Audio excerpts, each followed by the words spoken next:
Cell versus Metal Sonic. Which copycat android is truly the superior model? He's Wiz and I'm Boomstick. And it's our job to analyze their weapons, armor, and skills to find out who would win a death battle.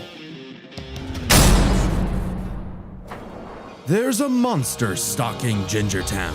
No one who's seen it has lived to tell the tale. All it left behind was their clothes. Something ate these people's insides, leaving only a shadow behind. Some kind of creature driven only by the need to feed.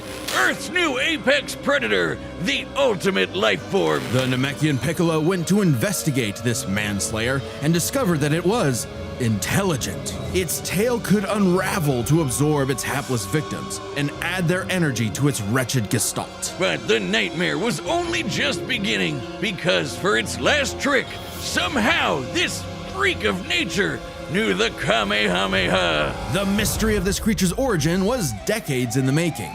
Years ago, the world was terrorized by the most advanced paramilitary organization in history, the Red Ribbon Army. Until they got rocked by this little kung fu gremlin, Son Goku. But Red Ribbon's dream of revenge lived on within their head scientist, Dr. Giro. Hiding away in his spooky cave laboratory, Giro would go to work studying the Z fighters from afar, learning everything there was to know about them. And building a series of androids that would destroy his spiky-haired nemesis once and for all. He made a ton of them. Infinite energy androids, key-absorbing androids, trucker head androids, and even, ginger androids. However, none of Giro's creations were capable of matching that drive to improve that Goku and his fellow martial artists possessed. Luckily, he had one more android left. A cute little booger so complex he'd take years after Giro's death to complete. Its name was Cell. Born from a single cell, get it? This android possessed the genetic information of all the greatest warriors that had battled on Earth, and, when fully evolved, would become unstoppable. And with their DNA, Cell absorbed all their powers and techniques too. Common among all of them is the power to manipulate ki, or the energy that exists in all living things, and weaponize it to fire energy blasts, fly at faster than light speeds, move things with telekinesis, and create force fields. From the humans, Krillin and Tien, Cell knows the multiform technique, Destructo Disc, and the Tri-Beam, his extra special favorite. Oh, weird, I'm not seeing Chaozu on this list. Sorry, bud. Is Chaozu human? Oh. Okay. Cell can fire the Death Beam, as well as breathe in and travel through the vacuum of space with the alien genes of Frieza and his father. And because he's got Piccolo's DNA, Cell can regenerate humongous damage to his body at the cost of some ki. Cell has survived having half his body vaporized multiple times, and cannot be destroyed unless the small cluster of cells at the core of his being is eradicated. Should that little bugger survive, Cell will always return, even stronger than before because of the Saiyan DNA he got from Goku and Vegeta. Definitely the cream of the genetic crop. Sure, he can perfectly replicate attacks like the Gallic Gun, Spirit Bomb, and of course Kamehameha, as well as teleport by locking onto a living being's key signature. But the best part of being a Saiyan is how much crazy stronger they get every time they almost die. They can even evolve to become orders of magnitude stronger in the midst of battle. Combine that with Cell's healing factor, and he is effectively the ultimate warrior. Like a perpetual shonen motion machine. Driven by a biological imperative, Cell wanted nothing more than to devour Giro's previous androids, 17 and 18, believing it would make him perfect. Only one problem. The Cell we know was born in the future, and both 17 and 18 had been destroyed. So he murdered Trunks and went back in time. Not our Trunks, future Trunks. Well, not future Trunks, but another future Trunks. It's very complicated. There's like 5 timelines. As Cell defeated and absorbed the androids, he evolved, not only getting stronger, but changing his personality and developing a lust for battle. He became less creepy bug serial killer and more, well, Saiyan.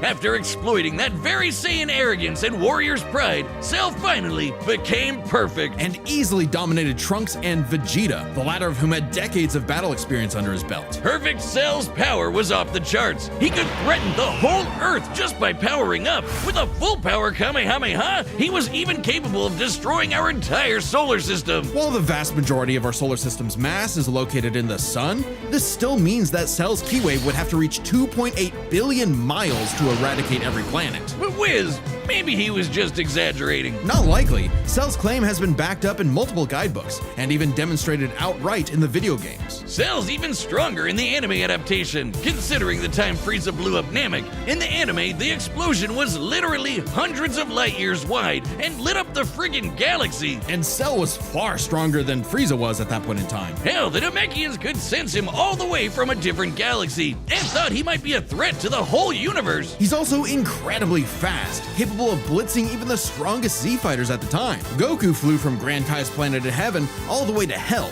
hundreds of billions of light years in half a minute. And that was in his base form. Yeah, that's cool, but how about the power to squeeze mini Cell Juniors out of your butt? What? Never heard of that key technique? Call it the Kegel. Perfect Cell was entirely without peer and, no longer wedded to Giro's petty grudge, decided to prove it with a tournament. The Cell Games! And if Goku couldn't even beat him, what hope did anyone else have? Vegeta couldn't even handle a Cell Jr. Their last hope was Goku's own son, Gohan. After Cell arrogantly let him power up, Gohan unleashed his rage, pushed the bug monster to his absolute limits, and beat him. Wow, Cell, you really are related to Vegeta, aren't you? In truth, Cell was a victim of his own success. The same Saiyan genes that made him all-powerful also sowed the seeds of his defeat. He got so mad he even blew himself up. Maybe he does have some Chaozu in him after all. Even that wasn't enough to totally put him down, and he came back with the same Super Saiyan power-up that Gohan had just unlocked. Super perfect Cell! Now with more lightning. In a battle for the ages, Cell put the entire weight of his biological programming against one lone Saiyan and went the distance. But in the end, it still wasn't enough. No matter how brilliantly Dr. Gero copied the Z Fighters, he still couldn't quite figure out their knack for going beyond. What can be destroyed can always be rebuilt. All it takes to recreate the most fearsome warrior in the universe is one single Cell. Hey, real quick, did you know Death Metal launched our own tabletop gaming channel? It's called The Nightly Brew. We're doing Dungeons and Dragons, Blood on the Clock Tower, and a bunch of other stuff. I'd love if you could check it out. We just finished our campaign through the old school Tomb of Horrors, the most infamous dungeon in D&D history. Here's a clip. You quadruple in size and bump into multiple of the columns. There's no way you can fit in this room without touching columns. So you begin floating up. This is my into last the air character. as giant balloon soot drifts closer to the demon face. God. When he gets just a couple feet away from the mouth, soot disappears. Oh Aaron's crying. You were like, oh, this dungeon's terrible. It's the most, like, everybody dies. It's the hardest thing. And I was like, we've got this, these other sessions. And then we hit this fucking room, and I am at my limit. I hate this with all of my being.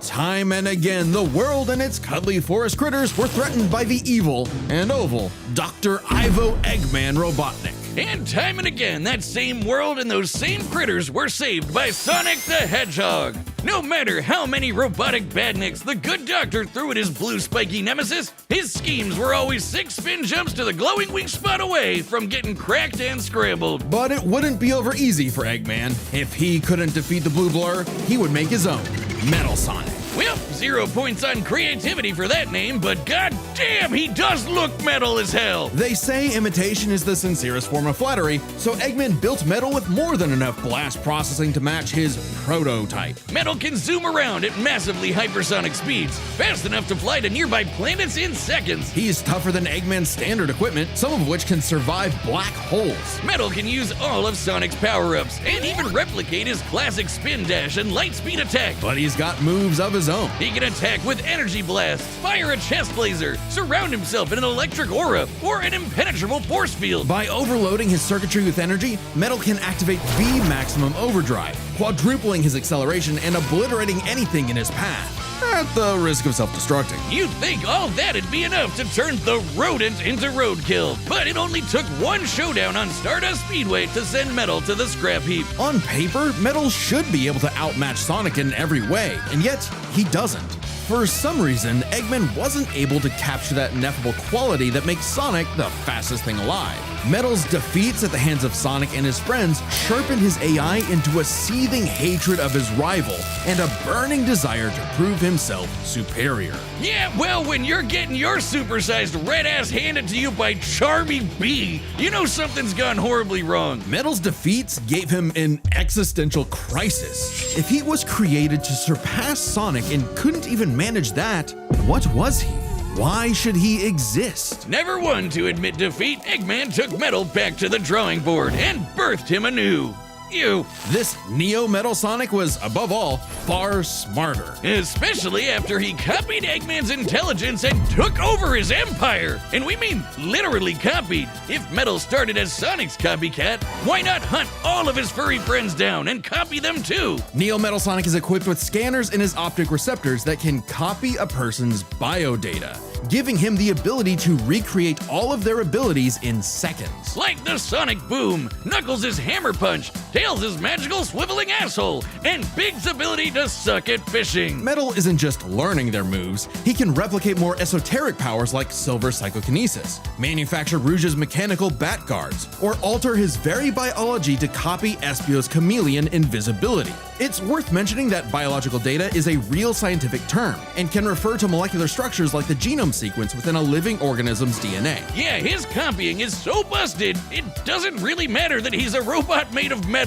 If you can do it, so can he. Probably helps that he can shapeshift and regenerate his whole body from a puddle. Likely by copying one of the mightiest beings on the planet, the god of destruction, Chaos. Not the only chaos he's encountered. By scanning the ultimate life form, Shadow the Hedgehog, he gained his ability to manipulate some of the most powerful artifacts in the universe. You mean the Chaos Emeralds? Yes. The emeralds contain an infinite wellspring of mystical power and life energy. With them, Metal can perform Shadow's chaos control. He can teleport, warp, and distort space, boost his speed, and stop time. And with either the Chaos Emeralds or Master Emerald, he can transform into Super Neo Metal Sonic. Completely invulnerable and completely golden, Super Neo Metal Sonic can move at faster than light speeds and has the power to move continents. The emeralds are inconceivably powerful. They've been used to fuel Eggman's Death Egg, which could obliterate star systems. On their own, they can even create and destroy whole universes. Other super characters like Sonic have battled and defeated beings like the Time Eater, who could destroy multiple dimensions and timelines in seconds. At their peak, 3 super hedgehogs have even fought Solaris, who nearly consumed Sonic's entire multiverse. So Super Neo Metal Sonic should be just as powerful as any of them, though he's gotta be quick because all that power only lasts a short time. The road to total domination was nearly at an end. After manipulating Sonic and friends and copying their abilities, Metal eventually combined their biodata with the mighty Egg Fleet and became Metal Overlord. Complete with missiles, giant crystal projectiles, and the strength to match 3 supersonic heroes all by himself, Overlord is all-time final boss material. And he knew it. His ego might as well have had its own health bar. Metal's drive to surpass his rival had morphed into the delusional belief that he was the original, and Sonic the loathsome copy. A copy that Metal had finally outclassed. All the heroes Metal had gathered had to team up to take him down. He may have stolen their abilities, but Metal never possessed the thing that made the Sonic heroes successful: their friendship and teamwork. Aw, how cute! Gag. Probably should have added some of those goddamn rails to the final boss fight, cause it is impossible to land on those things. After getting trashed again, Eggman reprogrammed Metal to purge any bits of rebelliousness from his code. Metal returned to being the Eggman Army's chief enforcer, always proving invaluable as the Bad Doctor's greatest creation, now completely obedient once again. I don't know, Wiz. Who knows what's really going on behind those glowing red eyes? Maybe Metal is more cunning than he lets on, and is only biding his time until he can take over again. Maybe the most powerful thing that Metal copied was the ability to lie. Hey, I'm Chad, the voice of Boomstick. And if you don't believe me, But what about now? That's what I thought. Look, the matchup is about to begin, and we can't wait for you to see it. But first, I want to tell you about a brand new thing coming to the Death Battle store, and it's something you guys have been asking for. Matchup pitches. It's a way to meet with me and Ben, the creators of Death Battle, and pitch us a matchup that you've been wanting to see. Any matchup, any way you like. We'd love to hear from you. This was originally a Kickstarter reward, but due to popular demand, we wanted to keep it going. A lot of episodes of Death Battle that are currently being worked on are because of a pitch. So we want to give each pitch the time it needs, so quantity is limited, so you better act quick. Death Battle pitches are available right now on deathbattle.gg. That's our website that's like a Patreon mixed with some other stuff. And if you're a website member, you get discounts on all of our merch, including the pitch calls. While you're there, make sure you check out the Death Battle Retro Tee. It's a shirt we made like over a decade ago. The first Death Battle shirt. I found the file and recreated it, only on a much nicer shirt. So check that out while you're there. Anyway, let's get to the fight. I know you want to see it, and Boomstick wants to see one of these copycats get copy-capped. So here we go. And remember, deathbattle.gg. We want to hear your pitches. Thanks. All right, the combatants are set, and we've run the data through all possibilities. It's time for a death battle!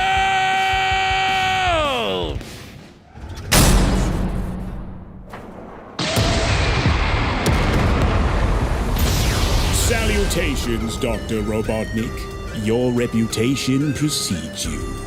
Bring me your strongest fighter, or face... Then prepare to kneel before your master. Perfect.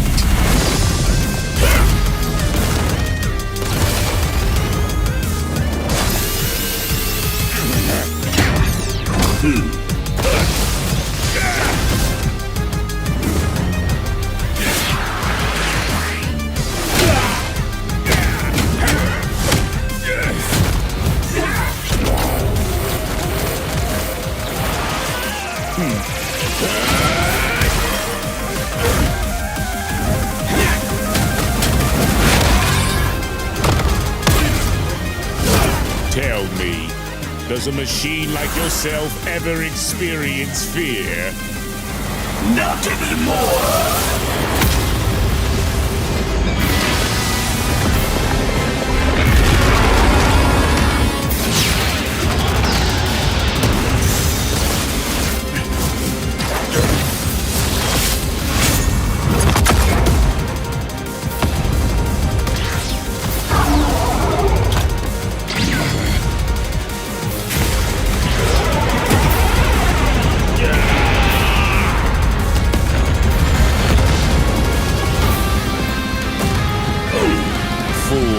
You're dealing with the ultimate life form. I already possess his data. Observe. Chaos! Control. Life form data successfully copied.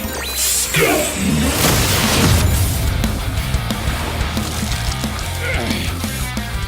It'll take more than that to kill me, puppet!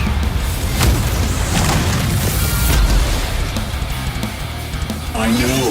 Now I know everything about you, insect.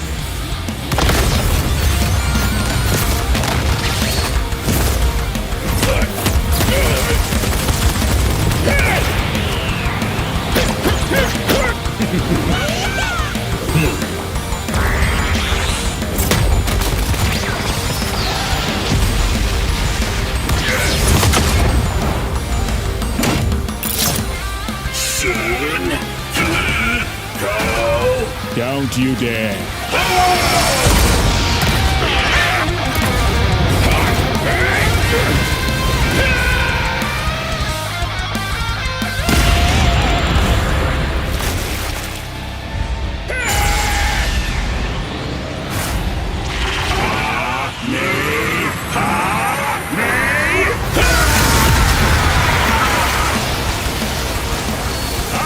Just the greatest warrior in the universe. I am all of them!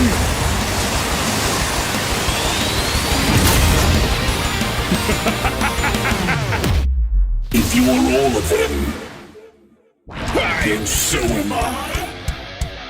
I'll never lose to a machine like...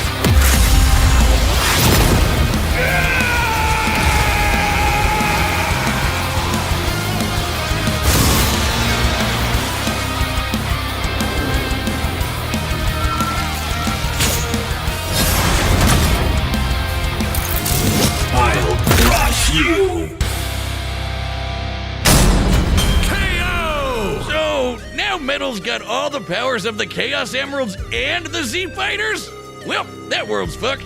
Our bad. Cell may have been one of the greatest threats in Dragon Ball Z, but Eggman's greatest creation ultimately proved too much for him. Let's break this down into 4 categories: strength, speed, abilities, and adaptation. First up, who was the strongest? Well, it's no surprise that any version of Cell was gonna be way more powerful than base Metal or Neo. Even just using the manga, blowing up a solar system is far beyond the level of power output Metal can match. Without his stronger forms. With them, the power gap entirely reversed. Not only could Metal match Cell's solar system busting or scaling from Frieza, but he could surpass it with the universe-destroying power of the Emeralds. But hang on, Wiz. Those Namekians said that Cell was strong enough to threaten a universe on his own. They did, but they didn't specify how, and there's nothing suggesting he could destroy it in one go, especially since it's only brought up theoretically and without any time frame. Even being generous and assuming he could just blow it up, final bosses like Time Eater and Solaris can destroy the wider multiverse, and Super Neo Metal would scale to them. Metal Sonic takes the edge in strength. And with Sonic characters being known for their speed, you might think that was an easy win for Metal. At his max speed in his super form, he should be comparable to entities like the Time Eater,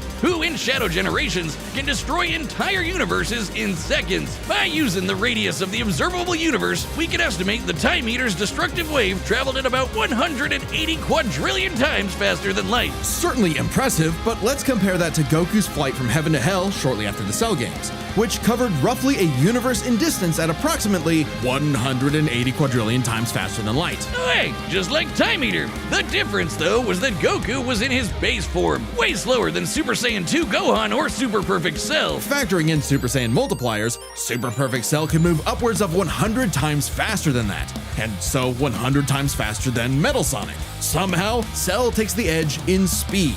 You know, the thing Metal was designed for. Wasn't expecting that. Let's see if any of their abilities could tip the scales. They shared many of the same powers, like telekinesis, force fields, and energy projectiles. Of note though, Cell's regeneration was clearly superior, able to fully heal from a single cluster of microscopic cells. On top of that, Cell's Saiyan genes would let him grow in power every time he almost died, and his Cell Juniors gave him the numbers advantage. And considering Super Neo Metal had a time limit, Cell would have a big advantage in a battle of attrition. But with Chaos Control, that became a lot tougher. Cell and his juniors had no way to deal with Metal boosting his speed or stopping time, something that countered Cell's speed advantage and left him open. And with Silver's psychokinesis, or the Emerald spatial distortion, Metal could seriously impair Cell's healing. So it helped that Cell could fall back on his martial arts abilities in a pinch. Despite effectively being a newborn, Cell's genetic instincts allowed him to best Earth's most skilled warriors back to back to back. Metal may have copied Eggman's brains, but he definitely isn't as good of a fighter.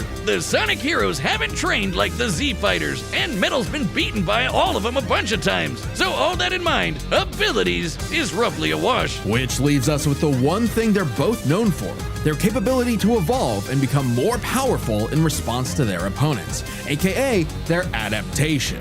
And frankly, that's where this back and forth completely breaks. Because at the end of the day, Metal can copy Cell, but Cell can't absorb Metal. Cell's ability to physically absorb an opponent is primarily viable against foes he can match or overpower. Even if he took Metal by surprise, he can't absorb fully inorganic robots like Android 16. Cell was only able to absorb Androids 17 and 18 because they were primarily organic. They're actually more like cyborgs and are only called androids in the English translation. Metal, on the other hand, can copy a target's biodata through only a few seconds of direct eyesight, something he could easily accomplish during a time stop. And using it on Cell means he wouldn't just get Cell's powers, but the powers of all of the Z Warriors too. Remember, Metal's copying applies to abilities that fundamentally affect his own biology, like Espio's invincibility or Chaos's liquid body. Nothing Cell has would be off limits, especially given all of Cell's powers were genetically encoded in the first place, quite literally biodata. Cell's Saiyan power-ups? Copied. Cell's regeneration? Copied. Cell's key techniques? Believe it or not, copied. Chaos Emeralds are described as being able to produce life energy, similar to Ki, so there's a precedent for him being able to replicate Cell's power set. And at this point, there's nothing stopping Metal from, say, stopping time and using a Kamehameha to vaporize him at a cellular level, just like Gohan did. Cell might be able to do anything the Z Fighters know how to do, but that's not gonna help him, cause Metal can do anything Cell knows how to do. Strange, isn't it? Cell just doesn't have any options to retaliate that Metal wouldn't also possess, including any of his previous advantages. Metal's copy ability is just that overpowered. Oh, I guess now I get why they called it Sonic CD. Why's that? Cell died. Wiz, you get it? CD? Wiz, where you go? Come on back. Next time on Death Battle.